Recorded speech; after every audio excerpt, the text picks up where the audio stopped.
Anlayatqanlar Azad Şərq Türkistan Radiosu xəbərləri. Assalamu alaykum hörmətli radio anlıqçılar. Bu həftəlik xəbərlərimizdə aldı bilən Şərq Türkistan Cumhuriyeti sürgündü hökuməti tərəfindən Birləşmiş Dövlətlər Təşkilatının müstəmləkəçilikni tügütüş alaydı komitetiga sunulğan tarixi ərznamə haqqında toxtalımız.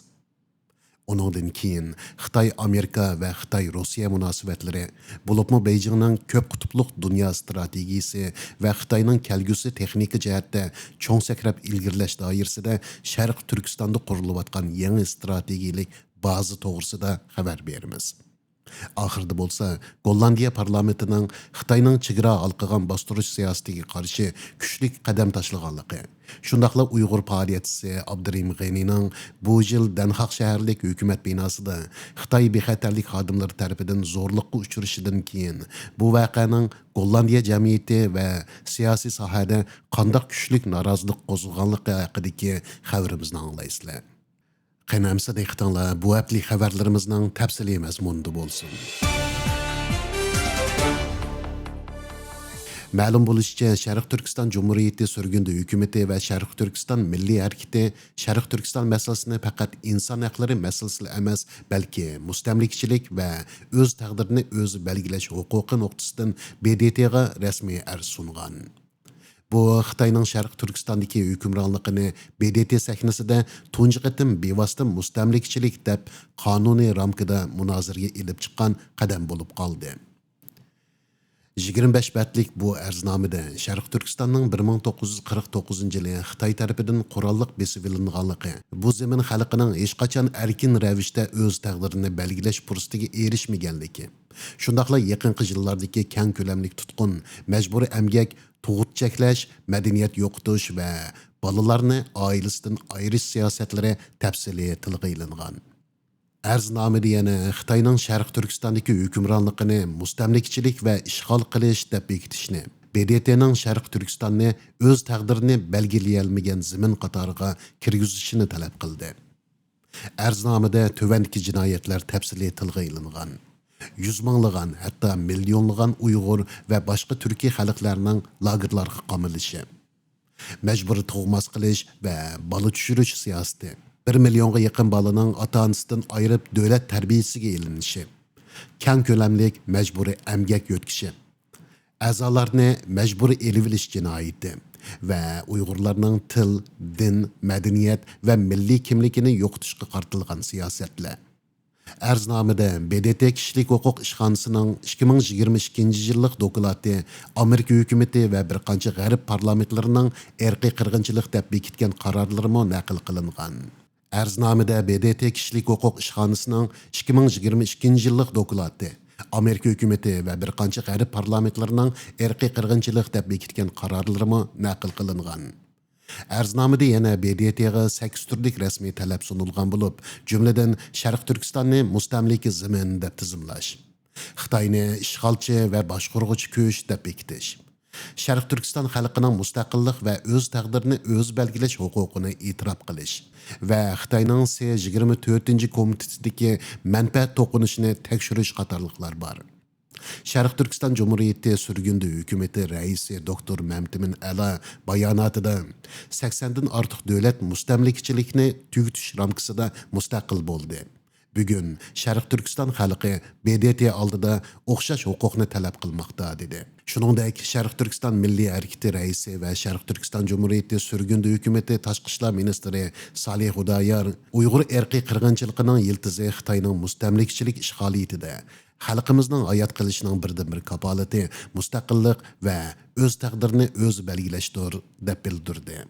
Şərq Türkistan Cumhuriyeti sürgündü hökuməti rəisi Doktor Məmtimin Əla və Şərq Türkistan Milli Hərəkəti rəisi Salih Hudayar başçılığındakı bu qadam muhacirətdəki Uyğur siyasi hərəkətinin yaxınqı yıllardakı ən cəsarətlik etilgan qadam və ən qanuni asasga ega hərəkətlərinin biri deb qaralmoqda.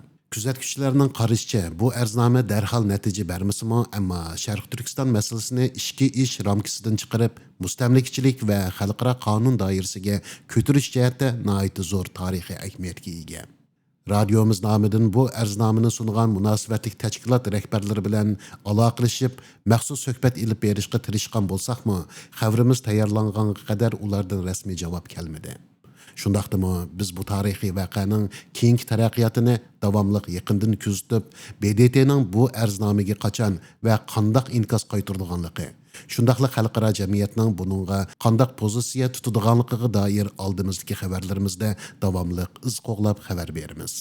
Hurmatli radio anglovchilar, Sharq Turkiston davosining BDTning mustamlikachilikni tugutish sahnasiga ko'tarilishi faqat bir siyosiy hujjatlar emas. Belki yıllardan bu yan sükut qalğan bir milletning xalqaro qonun orqali o'z ovozini dunyoga anglatish yo'lidagi yangi bir qadamdir. O'tgan hafta Amerika prezidenti Donald Trumpning Beijing ziyarati xalqaroning diqqat markaziga aylangan bo'lsa, orqadanla Rossiya prezidenti Vladimir Putinning Beijingga kelishi, Xitoyning navbatdagi dunyo siyosatidagi o'rni va strategiyalik yo'nalishini yana bir qatim namoyon qildi. Kuzatuvchilarning qarashicha, bu ikki cho'ng diplomatik uchrashish Xitoyning bir tarafdan Amerika bilan raqobat va hamkorlikni bir vaqtda davomlashtirayotganligini, yana bir tarafdan Rossiya bilan ko'p qutblik dunyo tartibi qurish sabdishi bo'lishni kuchaytirayotganligini ko'rsatib bergan. Trump bilan Xi Jinpingning Beijingdagi uchrashishida Tayvan, sun'iy ahli texnika, o'zak sanoati, Eron krizisi va siyrak to'pi manbalari qatorliq nurg'un sazgur masalalar muzokara qilingan bo'lsa-mu, tamojni biji, Tayvan va ta'minlash zanjiri qatorliq asosiy to'qinish nuqtalarida hech qanday amaliy kelishim hosil bo'lmadi. Trump suhbatni intayin yaxshi deb baholagan bo'lsa-mu, ko'plagan siyosiy tahlilchilar bu uchrashishning faqat ikki davlat o'rtasidagi to'qinishni vaqtliq boshqarish xarakterida bo'lganligini, asossiz ziddiyatlarning bo'lsa, yil ham saqlanib qolganligini bildirmoqda. Bo'libmi Trumpning Tayvanga qurol setish masalasini Xi Jinping bilan tafsiliy muzokara qilganligi haqidagi so'zi Tayvanni qo'llaydigan chambaraklarda andish qo'zg'adi. Chunki Amerikaning ilgirki siyosatida Tayvanga qurol setish qarori Xitoy bilan bevosita kengashiladigan masala emas deb qaralib kelgan edi. Shuning bilan bir vaqtda Putinning Beijing ziyoratida Xitoy va Rossiya ko'p qutblik dunyo va yangi tipdagi xalqaro munosabat haqida o'rtaq bayonot e'lon qildi. Bu bayonotda ikki davlat Amerika boshchiligidagi g'arb hukmronligiga qarshi turish va dunyo siyosiy tartibini qayta shakllantirish irodasini yana bir qatim ta'kidladi. Biroq kuzatuvchilarning qarashicha, Xitoy-Rossiya munosabati qanchalik yaqin ko'rinsimi, u to'liq ittifoqdoshlik emas. Xitoy Rossiya energiyasiga haddidan ziyoda beqinib qilishdan andish qiladi. Shunga Sibiriya kuchi 2-liniya tabiiy gaz turbi qurilishiga o'xshash cho'ng turlar hozirgacha ehtiyotchanlik bilan olg'a surilib kelmoqda. Beijing Moskva bilan hamkorlikni kuchaytirish bilan bir vaqtda Yevropa va dunyo bozori bilan bo'lgan munosabatini saqlab qilishga tirishyapti. Tahlilchilarning qarashicha, Trumpning Beijing ziyorati bilan Putinning ziyorati o'rtasidagi eng chong farq shuki, Amerika Xitoy bilan asosliqi raqobat va savdo manfaati nuqtasidan muomala qilgan bo'lsa, Rossiya Xitoyni g'arb bisimiga qarshi strategik orqa terak deb qaramoqda. Ammo ikki ziddiyatda o'rtaq ko'rilgan nuqta Xitoyning bugungi kunda dunyo siyosatining eng muhim diplomatik markazlarining biriga aylanib qolganligidir. Kuzatuvchilar yana shuni ta'kidlaydiki, Xitoy bugun Amerika bilan bevosita to'qinishdan saqlanish bilan bir vaqtda Rossiya bilan birlikda Amerika boshchiligidagi xalqaro tartibni asta-asta o'zgartirishga urinyapti. Buning qandaq natija beradiganligi bo'lsa, kelgusi bir qancha yildagi xalqaro kuch tangpongligining eng muhim siniqi bo'lib qolmoqda. Xitoy Sharq Turkistonni o'zining kelgusi sanoat va energiya tajriba bazasiga aylantirish qadamini tizlatdi. Xalqaro taratqularning xabar qilishicha, Urumchidan 4 soat yiroqlikdagi Sanji rayonida Xitoy g'oyat zo'r avtomatik ko'mir kon sistemasi va yeshil ximiya sanoat zanjirini barpo qilmoqda. Xabarlarda deyilishicha, Gobi qumliqida qurilayotgan bu yangi sanoat rayonida shofirsiz elektr kont avtomobillari, sun'iy aql orqali boshqariladigan qazish sistemasi va avtomatik toshish to'ri ishga kirishtirilgan. Xitoy bu orqali bir tarafdan energiya krizisidan foydalanib, dunyo bozoridagi o'rnini kuchaytirishni, ya'ni bir tarafdan Sharq Turkistonni o'zining uzun muddatlik strategik orqa bazasiga aylantirishni nishon qilmoqda. Bunun bilan bir vaqtda Xitoyning yuqori texnika va harbiy sanoat sohasidami g'arbga bo'lgan beqindilikdan qutulish qadamini tezlatayotganligi oshkorlandi. Dokladda Xitoyning o'ziga xos motor, avionika, kontrol sistemasi va o'zak texnikasini taraqqiy qildirish uchun butun davlat kuchini ishga solishga tayyorlanayotganligi o'tirg'i qo'yildi. Kuzatuvchilarning qarashicha, bu qadam Xitoyning faqat iqtisodiy kuch emas, balki kelgusidagi jo'grafiyalik va harbiy raqobatga tayyorlik qilayotganligining signali hisoblanadi. Analizchilarning bildirishicha, Xitoyning Sharq Turkistondagi bu zo'r sanoat va texnika qurilishi faqat taraqqiyot nomidagi oddiy iqtisodiy plan emas, balki bu rayonni Xitoyning energiya, yuqori texnika va ta'minlash zanjiri bexatarligidagi oshqushliq qo'rg'oniga aylantirish strategiyasining bir qismi deb qaralmoqda. Bulubmu Trumpning Beijing ziyaratidan keyin Xitoy Amerika raqobatining so'g'uq urush shaklidan texmi murakkab texnika va ta'minlash zanjiri urushiga o'zgarayotganligi oshkor bo'lmoqda.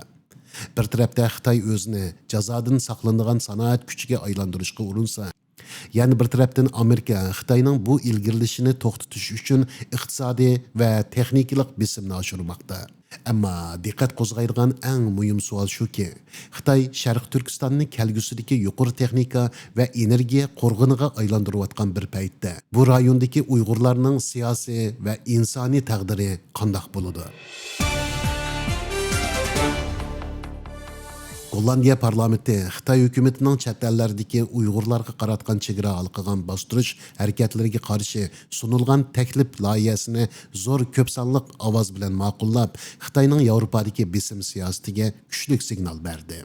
Gollandiya parlamentidagi 150 a'zoning 116 nafari qo'llab ovoz bergan mazkur taklif loyihasida Xitoyning Gollandiyada yashayotgan Uyg'urlarni qo'rqitish, tahdid silish va psixikalik besim qilish harakatlarining qabul qilg'ili bo'lmaydiganligi ta'kidlandi. Şunun bilan birga Gollandiya hukumatidan Uyg'ur jamoatining bexatarligini qo'g'dash va Xitoyning bu xil harakatlariga qarshi texmi kuchli tadbir qo'llanish talab qilindi. Bu qarorning bevosita sababi bo'lgan voqealarning biri Uyg'ur faoliyatchisi Abdurahim G'aynining bu yil Danqaq shaharlik hukumat binosida Xitoy bexatarlik xodimlari tomonidan zo'rlikqa uchrashish bo'ldi. Bu voqea Gollandiya jamiyati va siyosiy sohada kuchli norozilik qo'zg'agan edi. Denk partiyasining rahbari Stefan Van Barla parlamentda so'z qilib, Xitoyning Uyg'urlarga qarta ilib berayotgan bu xil uzun qo'lliq bostirish harakatlarining Gollandiyaning demokratik qimmat qarashlariga bevosita xiris ekanligini bildirdi. U Gollandiya hukumatini bu masalada texmi ro'shan va qat'iy pozitsiya tutishga chaqirdi. Gollandiya tashqi ishlar ministri Tom Berendsenmi parlamentda javob berib, Gollandiya zaminida hech qanday chet el davlatining faoliyatchilariga bisim ishlatishiga yo'l qo'yilmaydi deb ta'kidladi. U yana bexatarlik organlarining Xitoyning bu xil harakatlarini kuzatayotganligini va bu masalaning diplomatik ko'rishishlardimi Xitoy tarafga yetkazilayotganligini bildirdi. Kuzatuvchilarning qarashicha, bu qaror faqat Gollandiyadagi Uyg'urlar uchun emas, balki Yevropadagi barliq musofir va siyosiy faoliyatchilar uchun muhim bir qonuniy va siyosiy qo'g'dash signali bo'lib hisoblanadi ekan. Bulubmu chegara halqagan bostirish degan atalg'uning rasmiy parlament hujjatiga kirishi Xitoyning chet eldagi besim siyosatining amdi faqat kishilik huquq masalasi emas, balki davlat bexatarligi masalasi sifatida qaralayotganligini ko'rsatadi ekan. Abdurahim G'ani bu haqda to'xtalib, bu qarorning faqat o'zining emas, balki Xitoyning besimga qarshi turayotgan barliq Uyg'urlarning o'rtaq g'alabasi ekanligini ta'kidladi. U yana demokratik davlatlarning qonun va parlament sistemasining adolat yo'lida kurash qilganlarni qo'g'daydiganligini bildirdi.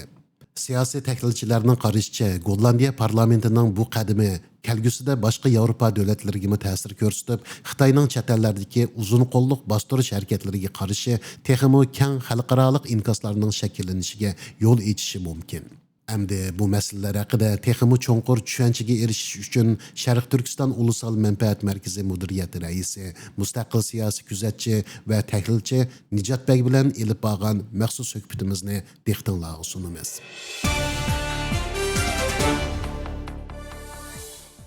Assalomu alaykum, hurmatli Nijotbek. Oldi bilan qimmatli vaqtingizni ajratib programmamizga qatnashib berganligingiz uchun radiomiz va radio anglovchilarimiz nomidan sizga chin ko'nglimizdan rahmatimizni bildiramiz.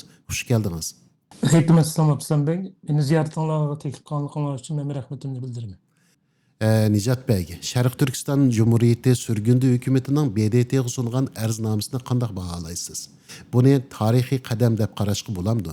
Bu arznamaning Sharq Turkiston mustamliki zimin degan qarashi xalqaro siyosatda qanday ta'sir paydo qilishi mumkin? BDTning bu arznamaga inkas qaytarish ehtimolligi qanchalik? So'rovingiz uchun ko'p rahmat. Albatta bu Sharq Turkiston mustaqillik ko'rishida bu bir yaxshi bir ilib berilgan to'g'ri nishonga qarata ilib berilgan yaxshi bir qadam bo'ldi deb qarayman. Bu mustamlika Sharq Turkiston xalqininki mustamlikidan ayrilib mustaqil davlat bo'lish nimasini albatta bu surgun hukumat yaxshi bir qadam ilib qildi.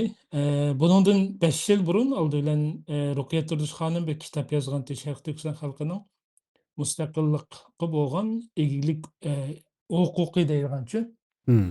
Bu kitobda shu nimani aytganti, shu Sharq Turkistonninki xalqaro qonun bo'yicha mustamlikadan qutulib mustaqil davlat bo'lishdiki xalqaro qonunga asoslangan huquqlarni tilga olganti.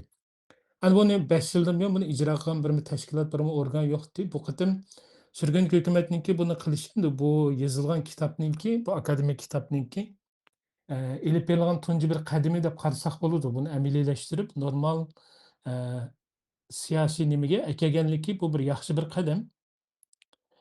Buni tabriklashga, olqishlashga inqirozga tegishli bir qadam bo'ldi deb qarayman. Hmm. Endi masala bu yerda BDTning bu narsasi javob berish ehtimolligi biroz tuvan bo'lishi mumkin. Chunki bu mustamliksizlashtirish komitetida Xitoy va Xitoyga bog'lanib qolgan nurg'un va Xitoy bilan munosabati yaxshi bo'lgan va bog'lanib qolgan nurg'un 3-chi dunyo ellari bor. Janubiy yarim shardagi, O'rta Sharqdagi nurg'un davlatlar. Bularning hammasi Xitoy bilan bo'lgan munosabati sababdan buni chiqib, buni muzokara qilish ehtimolligi tuvan. Hmm. Anandan keyin buni byurokratik jihatdami bu xatni amalga nimaga chiqib BDTning ustilida muzokara qilmaydi. Chunki Xitoy bilan bo'lgan munosabatiga siyosiy, diplomatik, iqtisodiy munosabatlarga ta'sir yetkazishga bular parvozsizlarcha buni nima qilishi mumkin edi. Bu bir biz tanıydigan bir organ bunu o'ttirib qo'ymadi yoki boshqa bir bahona tepib buni o'tkazish mumkin. Ammo buningki yana bir foydali tarafi bor. Nima degan chog'da o'zgarayotgan bir xalqarodagi cho'ng bir siyosiy atmosfera bor. Bu Hmm. atmosferaning natijasida Xitoy bilan raqobatlashayotgan kelgusida Xitoy bilan cho'ng bir to'qinishlarga kiradigan bu cho'ng davlatlar bu xil topshirilgan bu arznamani kelgusida BDT'da bu narsani ishlatilishi mumkin. Ya'ni Sharq Turkiston xalqininki mustamlikadan qutulish haqqi bor deydigan bu narsani bunday qilib ishlatishi mumkin. Ya'ni buning tashlanishi, kitob qilib yozilishi, bu qatam BDT mustamlikalashtirish komiteti o'ttirib qo'yilishi kelgusidagi geostrategik o'zgarishlarga shu davrda Xitoy qarshi kurash qilgan davlatlarning bir qo'liga bir qart bergandek bir ishchi endi. Yani Hmm. bizmi shu hozir bu narsa javob bermadi yoki bo'lmasa o'tirib chiqmadi, javob qaytarmadi deb ma'yuslanmay, buni oldimizga keladigan fursatlarda kutib, bu narsaga tayyor turishimiz kerak. Bu Hmm. chog'da buning bir yaxshi bir unumi bo'lishi mumkin. Ammo yig'inchoqlagan chog'da yaxshi bir qadam, to'g'ri nishonga ilingan yaxshi bir qadam bo'ldi deb qarayman. Javobingiz uchun ko'pdan ko'p rahmat. Sizga ma'lum, Trump Xitoyni ziyorat qilibli, keyindan Putinmi ziyoratda bo'ldi Xitoyda. Trump bilan Putinning orqa-orqadan Beyjingni ziyorat qilishini qanday baholaysiz? Trump Xi E, Jinping uchrashishida Tayvan o'zak texnikasi va siyrak to'pi manbalari qatorliq masalalarda amaliy kelishim hosil bo'lmasligi Xitoy Amerika raqobatining davomlashayotganligidan derak beradi.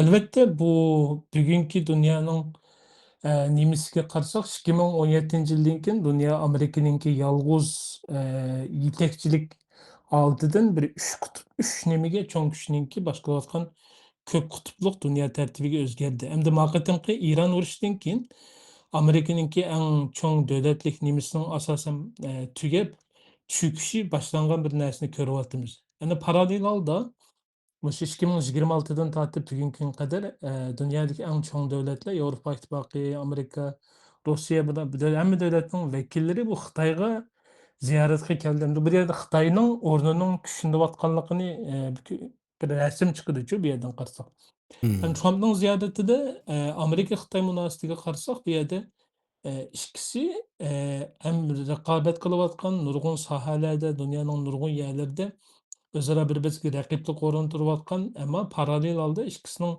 tijorati va manfaatimi o'zaro bir-biriga chasma-chas shirmishib ketgan bir munosabatni ko'ramiz. Chunki tijorat summasi nihoyat yuqori bo'lsa-mu, bu yerda bir tampongsizlik bor. Eee İkili taraf bu ticaretini devam qilishni xohlaydi va issiq urushga kirishib qolmaslikni xohlaydi. Chunki ikkilisi atom nemisiga ega davlatlar va parallel holda bundan ikki cho'ng kuchninki bir urushga kirishib qolishi dunyoviy xarakterli cho'ng bir silkinishni va ikkili tarafning vayron bo'lishiga boshlab boradigan bir manzilli natijaga olib boradi. Shunga bular amal va ikkilisining eng xohlaydigan narsa nima degan chog'i munosabatlarning kontrol qilingan ostida bir muqimlikni xohlaydi bular yani. Bu Hmm. muqimlik orqali bular o'zaro raqibligini, munosabatini davom qilish orqali ya'ni asimetrik holatdagi bir jidallarni qilishi mumkin. Ya'ni vositalik holatda to'qinishlarga kirishi mumkin. Boshqa udul-mudul emas, boshqa davlatlarni silish orqali nimalarga kirish mumkin, urushlarga kirish mumkin-ku. Şoň bular anaqy amal we kontrol qilishni xohlagan holatda tijoratini davom qilsa ve paralel alda raqiblik münasebetini davom qilsa deydigan bundan bir münasebet var. Endi Tayvan bu ikili tarapninki nihoyatda ahamiyat berilgan bir rayon. Amerika'nın menfaati üçün Amerika bu Tayvanninki geostrategik ahamiyeti nihoyat muhim.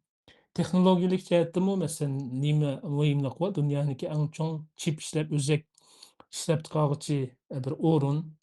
Bu faqat Amerika uchun emas, butun dunyo uchun chip ishlab chiqarishning bir markaziy bazasi bu yer. Andan keyin Xitoyni kontrol qilishdimi, bu yerda nihoyat muhim bir o'rin, ahamiyati va buni bexatarlik tarafdami. Endi Xitoy uchunmi, masalan, dengizdan eshib okeanga ochiladigan cho'ng davlat bo'lish uchunmi Tayvanni elishi kerak. Tayvanni olgandan keyin Xitoyning dengizga, okeanga ochilish nimasi texmi kengrayadichu masalan. Endi bu endi talashish nuqtasi, ammo ikkili taraf bu muqimlikni xohlaydigan bo'lg'achqa amal va bu yerdagi Tayvan masalasini anaqa bak yuqori ko'tarib o'tmay amal va tuvan tutishga tirishdi. Trampmu masalan anaqa Tayvanga qurol sotishni to'xtatdik, unda bunda dedi degandek anaqa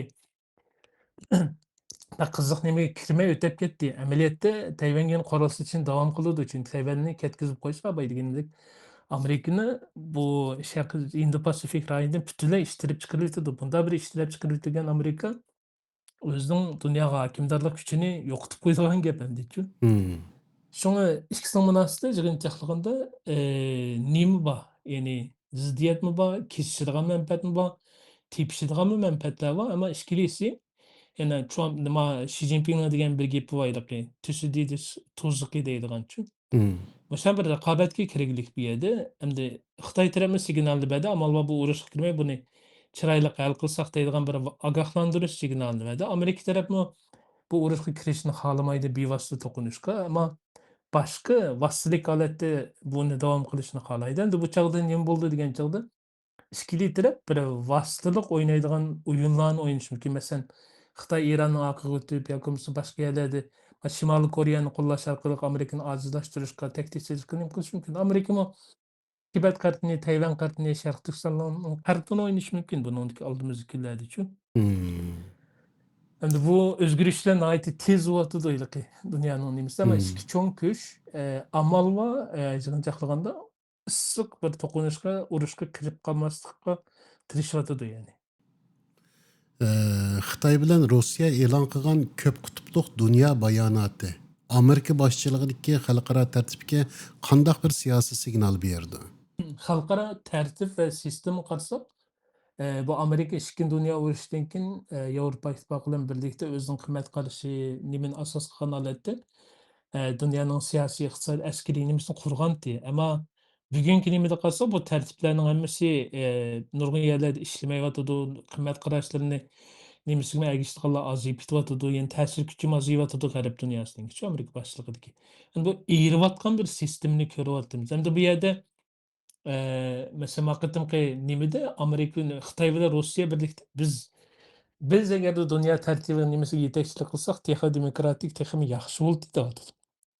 Amaliyotda Hmm. bularning qo'ygan bir nemisi yo'q edi. Udul bir manda şekildeki sistem qurimiz degan yo'q. Ammo bular o'zining Amerika va G'arb dunyosiniki bo'lgan qarshilik ko'rishini daq paketlab, daq go'zal shaklda dunyoga o'zining iliqi ko'rishining, G'arb dunyosi bo'lgan ko'rishining haqliq ekanligini sunyotidi bularchi masalan. Hmm. Mala dunyoning sistemasini buzyotidi, biz bo'lsak dunyoni texim go'zal shaklga keltirgan bir narsa bilan chiqimiz deydigan manda bir narsa o'ttirib qo'yotidi. Ammo amaliyotda bularni o'ttirib qo'ygan bir rasmiy sistemasi yo'q. Manda Hmm. shaklda bo'ldi, manda holatda bo'ludi deydigan uchun. Ammo ikkili tarafning o'rtaq nimasida bu yerda o'rtaq tahdid va u bo'lsin nima deganda Amerika boshchiligidagi G'arb dunyosi. Hem Xitoyga hem Rossiyaga bular bir tahdid shakllantirilgan. Ammo bular bu sebepten nurg'un jihatlarda o'zlarining bir-birisiga ishonmaydigan manfaat to'qinishlari, tarixiy nimalar bor ishonmasliklar bularniki Rossiya Xitoy munosabatida bu cho'nqur yildiz tatgan bir narsa endi. Munosabatidami bir igizpeslik munosabat bor, akfika munosabatligi bir tamponsizlashgan bir nimaga ketyapti masalan. Rossiya Hmm. Xitoyga nihoyat egri beqinib qilib. Hmm. Masalan bu yerda qarasak Rossiya 42 moddalik nima tuzatdi masalan, nurg'un ammo eng muhim deb qaragan Sibiriya 2 liniyasining to'xtamini tuzalmaglik. Hmm. İmzalamaqlıq. Amma qılımız dep vəd berýärdik, bunu əməliyyələşdirişdən qədəmi besilmaqlıq. Əmine Xitay bütünlәй energiya cəhətdə Rusiyaga bək jiq beqinib qilishni xalamaýdyganlygyny körsütüp durdy. Çünki ikkisinikimi münasibətinin yıldızı qarasak, özara bir-birisiga işinməslik, tarihi düşmənlik və eniqsiz bolğan çegralar meselesi var. Rusiya tərəfdəmi məsələn qarasak, Rusiyamı Xitayning nimasiga endişe kıladigan uzun mezgilde Rus tədqiqatçıları mı Xitayning tədqiqatçıları. Xitayni eng çoğ kelgusidagi Rossiya uchun tahdid deb ko'rdik. Ammo bularni bugungi yer shariviy geopolitik holat bu ikkisini majburiy bir yerga kelib qo'yyapti-da. U bo'lsin nima deganda Amerika va Yevropaning boshchiligidagi tahdidi. Bu sababdan bular endi bir yangi dunyo quramiz degan shuar bilan endi dunyoga nima sunyapti deydi. Biz qilsak aslida munda bo'ladi deydiganchu. Hmm. Xalqaro kuzatuvchilarning qarashidami Xitoy Rossiya munosabatining to'liq ittifoqdoshlik emas, balki manfaat asosidagi hamkorlik deb qaraldi ekan. Sizce buning sababi nimada? To'g'ri degani, chunki bular nurg'un jihatda hamkorlik kuchayyotidu. Texnologiyadan tortib pul muomalasi, tijorati, nemisi hozir pek yuqori nimaga bor deylik. Tarixdan buyon eng yuqori munosabat bor. Ammo Rossiya Xitoy uchun nima boyliq tijorat jihatda pek yuqori nima salmoqni egallab ketmaydi. Ammo Xitoy Rossiyaningki tijorat nimasining 1/3 egallaydigan holatga keldi. Masalan, Rossiyaning bozoriga kirdi. Bozor monopolligini egalladi masalanchi, texnologiyalik jihatda bugungi Ukraina urushdimi Xitoy iljiq qo'llayotdi. Agar Xitoyning iqtisodiy yordami, tijorat nimasi bo'lmasa, bugun urushni davom qilolmaydi.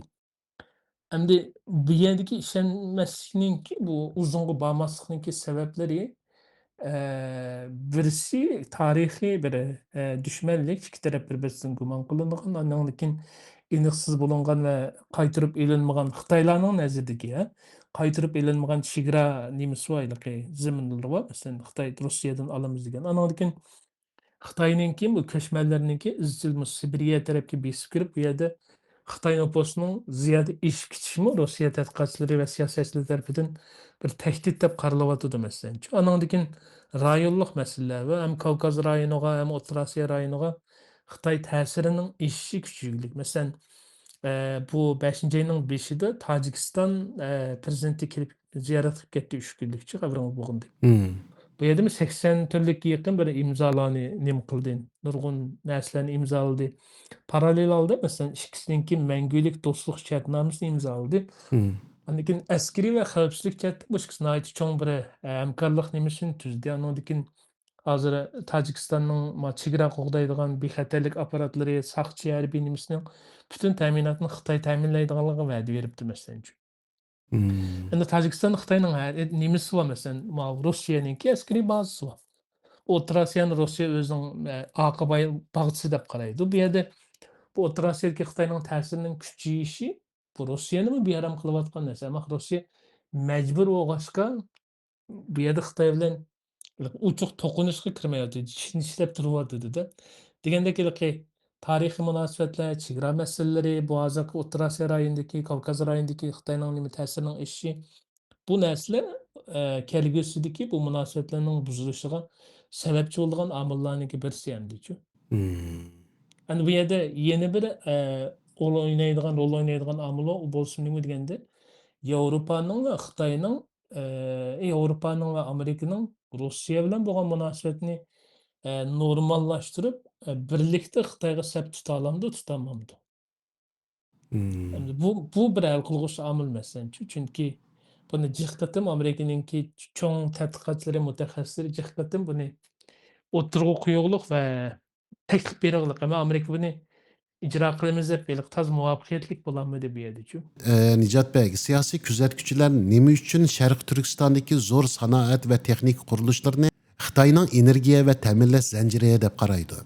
Xitay Şərq Türkistanni kelgusidagi yuqori texnika və energiya bazasiga aylandırıyotgan bir paytda rayondagi Uyg'urlarning siyosiy və insoniy taqdiri qanday ta'sirga uchrashi mumkin? Albatta Sharq Turkistonninki Xitoyning bir imperial bir kuch bo'lishda roli favqulodda muhim ahamiyatga ega. Jug'rafiyalik jihatdan qarasaqmi bu nimaga g'arbiy Türkistan rayoniga, Yevrosiyo rayoniga ichilishda quruqlik, toshyo'l jihatdan bu Sharq Turkiston bir ichilish yo'li. Mudofaa jihatdan qarasaqmi Sharq Turkistonniki jug'rafiyalik afzalligidan bu rayondan keladigan tahdid tubqasi bu bir qo'g'dinish markazi. Faqat O'rta Osiyo emas, hatto Hindiston tarafdanmi. Aksay Çin taraftaki müdafaa nimismi Xitoy uchun bir afzallikni yaratdi. Endi energiya jihatdanmi Sharq Turkistonning energiyasi, andan O'rta Osiyoning keladigan energiyadan bu yerda bir afzallik bor. Hamda yaqinqi nimada, masalan, Sharq Turkistonda oshliq ishlab chiqarishning nimasining ko'tarilishi, andan keyin bu Taklamakan cho'lidagi bu Sharq Turkistondagi bu cho'lliklarninki bu yerdagi energiya manbalarining eshishi bilan Xitoyni bir energiya kuchi bilan ta'minlaydigan bir nimaga bordi-da, masalan, g'oyat zo'r bir ta'minlash nimasigachu, zanjiriga. Endi bu Xitoy bu ta'minlash nimasini ilib dunyoga texmi kuchlangan, texmi holatda maydon o'qiy oladigan bir narsaga keliglik, holga keliglikchu. Hmm. Bu yerda nima natija to'g'ri bu yerda nimaga bordi deganda bu Sharq Turkistonni texmi voz kechilmas qiladi. Hani yana bir xalqimizga ham nima foydasi bo'ldi degan chog'da bu yerda texmi foydasi emas, aksincha Sharq Turkiston xalqi texmi jiq xo'rlashlarga, texmi jiq zulmga va texmi qattiqlashgan irqiy qirg'inchilik siyosatiga yuzlanish bilan yuzlanishga majbur bo'ladigan gap bu yerda. Chunki bu xalqning asli egalari, bu rayonning asli egalari Sharq Turkiston xalqi bo'lganligi uchun. Xitayning Uyg'urlarga qaratgan besim siyosati hamda Yevropa davlatlari tarafidan davlat bexatarligiga tahdid deb qaralishga boshladi. Gollandiya parlamentining Xitoyning chegara halqagan bostirish harakatlariga qarshi 116 ovoz bilan taklif loyihasini ma'qullashi Yevropadagi Uyg'ur da'vosi uchun qanday siyosiy burilish nuqtasi bo'lib qolishi mumkin va bu Xitoyning xalqarodagi obrazi va diplomatiyasiga qanday ta'sir ko'rsatadi?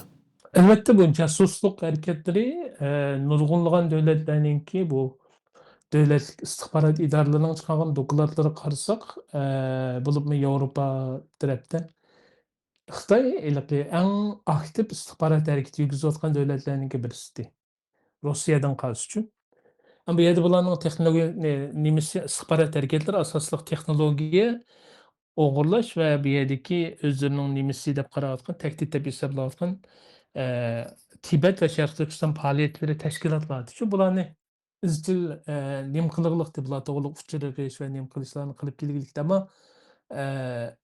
bu istihborot organlarining harakat qilish uslubi biroz sabr bilan uzun mezgillik bo'lg'achqa dam olliqqa bu jasuslarni tutmoqliq. Ammo yaqinqi bir 2 yilga qarasak nurg'unlagan davlatlarda Xitoyga ishlagan jasuslarniki tutilayotganligini ko'ryapmiz. Masalan, Şwetsiyada bolsun, dünyanın başka yerlerinde bolsun, bu şäpdeniň islelamki Norwegiýada, Germaniýada neçe ýerde Xitaynyň jasuslugy tutulganlyk haberini berdi meselçe, okşamagan sebäplerden. Hmm. Şwetsiyada meselem Xitaynyňki iň çoň nimesi uzun ýyl Xitayga işlegen dil şatyryşyny tutup nimege aldy meselem bundan 1 ýyl burun. Hmm. Bu umumy nimeni jygyňçaklyganda garasak, bu Ýewropa Ittipakynyňki Xitaynyň jasuslyk faaliýetlerine burun küzütüş we saklaş şekilde pozisiýa tutgan bolsa, hazır bunu biraz bir derece ýokary kötägen halatda aktyp bununki aldyny eliş bir kademege basganlyk bir närseni görüwatymyz ýene üçin. Hmm. Burunqydakilek üçünü toplaplan bularnyň hareket kılıç torlaryny ýeşiş bilenle toktap kalmay, bularnyňki muhim bolgan kanallaryny we bu adamlaryny tutuş arkaly bularnyň hareket kılıç jasuslyk faaliýetleriniň paylaşlaşdyryş we küçüni azlaşdyrgan bir aletni görüwatymyz. Bu bir ýaxşy başlanyş. Hem Şerq Türkistanlyklarmy bundaq bir özel bir fürsatdan ýaxşy paýdalanyp bu Gollandiýadaki kyrynçymyz Abdurrahim Gani Hmm. kılgandykidek buny bu özel şaraitlerden paýdalanyp bunu kanunga orunlaşdyryş we kanun çykyryşdek bunda şeraitlerini kıla alyşy fäwkalady täqdirleşik tegişlik bir kadam. Ýani bulangan weziyetden paýdalanyp emeli bir netijege ulaşdyraly diýen üçin bunu aparaly diýen. Hmm. Bu bir alkışlaşyk tegişlik bir kadam. Başka devletlerdeki kırındaşlar özlerine uçurgan bu tehditini dövlet istihbarat organlarına ma'lum qilish va bu yerdagi siyosatchilarga buni anglatish orqali bu bizga kelayotgan tehditning faqatla biz uchun emas, bu davlatlar uchunmi, bularning davlat apparatlari va davlatninki demokratik davlat sistemasigami bir tehdit ekanligini tushuntirish orqali mushtaq yaxshi alqıslashga tegishlik qonunlarning chiqishi va o'zimizning huquqni qo'g'daydigan qonunlarning chiqishi favqulodda muhim deb qarayman bu yerda. Abdurrahim Ganining vaqasida ko'rilgandek Uyg'ur faoliyatchilariga qaratilgan qo'rqitish va zo'ravonlikqa qarshi g'arb davlatlari sizcha qandaq amaliy qadamlarni besishi mumkin oldimizgi kunlarda? Elbette bu hazır yaxşı bir qədəmlər, qanunlarının çıxışı, hüquqların qoğduruşu yaxşı bir qədəm. Bunundikin bu Xitay bilen bolgan bu Gərb dövlətlərinin münasibətinin yirikleşige və mənfəət toqunuşlarının eşiğe erişip bu qədəmdə texnolojik tezlenişi mümkün. Qarasaq Rusiya bilen bolgan münasibətdə bu Ukrayna uruşdan kin meyli Şivsiya bolsun, dünyanın başqa yerlərindəki Rusiyanınki tashqi istihbarat hareketide cıhlım çeklimlikler ve cıh tutuşlar boldy. Nurgullygan bularning chet elde hareket kılyatgan nurgun istihbarat hadamlaryny kolga elip Russiýaga äwetken ýa-da bolmasam imkan çekilgen hereketler boldy. Çünki bular bu ýerlerde erkin uçurjak arkaly nurgun bu garip devletleriniň kimsige ziýan bergen. Hem de Xitaynykine nimesi bunda näçe teknolojik tutuluşy mümkin. Çünki Xitay Russiýadan gazylamky aktif bir hereket kılyatgan döwletniň birisi. Endi Hmm. bunundikin bu torlar kesiliş mümkün, tutuluş mümkün. Endi mesele biz bununla maslaşkan aletde özümüzge kelyapatgan tehditlerini bu şu yerlik istihbarat organlarının işte kabul kıldıgan orunları bilen alakalı arkaly özümüzün hakkını kogdap nem kılgan çagda bu devletlerninki kanun çıkarışıga Xitayga karşı hareket kılışıga şaraitin maslaşyp bersek yaxşı boldy dep oýlaýman. Ama biz maslahaşymsak bularnyňmy döwletlerninkimi orunlarynyňmy alalaydygan, uçur alalaydygan herket kılışymyzmy belgilik çeklik dairede. Ama bizning maslahaşymyz we bizge kelgen tehditlerini kokmay ma'lum kılıp bu Xitaynyň kılıpatgan uýunlaryny içip beriş we matbuatlarga ýeýiş arkaly bunu kıp bersek bu döwletlerniň Xitayga karşı Xitaynyň kanunsuz istihbarat faaliýetlerini çekleşige bir pursatlarni yaratıp bergen bolumuz we özümizniňmi hukukyny, bexaterligini hatda teşkilat faaliýetlerini kogdagan bolumuz. Buning pakatla şäxsler emas, teşkilatlarmy buny aktif hereket kılıç gerek. Çünki bu ýerde munda bir näse bar. Biz bu ýerde biz bu ýerde ählik, kanunluk puhrasy we kanunluk teşkilatlar şu döwletlerde turywatgan üçin Hmm. Xitaynyň bu ýerdäki jasuslyk hareketleri bular kanunsuz. Yani Xitaylar kanunsuz bolgaçka bu ýene naýat ihtiyat bolgaçka biz özümizniň ählik ekenligimizni, kanunluk ekenligimizni, äwzel şaraitimiz barlygyny düşengen halatda hereket kılışymyz we özümizniň hakyny kogduşymyz gerek. Rahmet sizga Nijat Beg. Vaqt münasebeti bilan bugungi suhbatimizni bu yerda oxirlashtiramiz. Qimmatli ko'z qarash, fikrlaringizni radio anglovchilarimiz bilan o'rtoqlashganligingiz uchun radiomiz va radio anglovchilarimiz nomidan sizga ko'pdan ko'p rahmatimizni aytamiz. Rahmat sizga. Men rahmatimni bildirmek istedim. Hörmətli radio anlıqçılar, bugünkü xəbərlərimizdə bir tərəfdən Uyğur məsələsinin xalqara siyasətdə yeni bir qıtım küçlük gün tərtibə aylanğanlığı görülsə, yeni bir tərəfdən Uyğur davasının kişilik hüquq, müstəmləkə, xalqara bexətərlik və coğrafiyalik siyasət qatarlıq texmi köp sahələrə kengayıyatqanlığı roşan görülməkdə. Vaqt münasibeti bilan bu həftəlik xəbərlərimizni müşahidə axırlaşdırırıq. Dünyanın hər qaysı joylarındakı Uyğurlarning ovozi, Vatanımız Şərq Türkistanның təqdiri və xalqımızın hüquq erkinligiga dair mühim xəbər və təhlillər bilan keyinki proqramlarımızda davamlıq sizlər bilan birlikdə bo'lamiz. Anlayatqanlar Azad Şərq Türkistan radiosu xəbərləri. Mən Abdusalam Niyaz Uyğur. Keyinki həftəlik xəbərlərimizdə görüşkəcə aman bulunlar, xeyir xoş.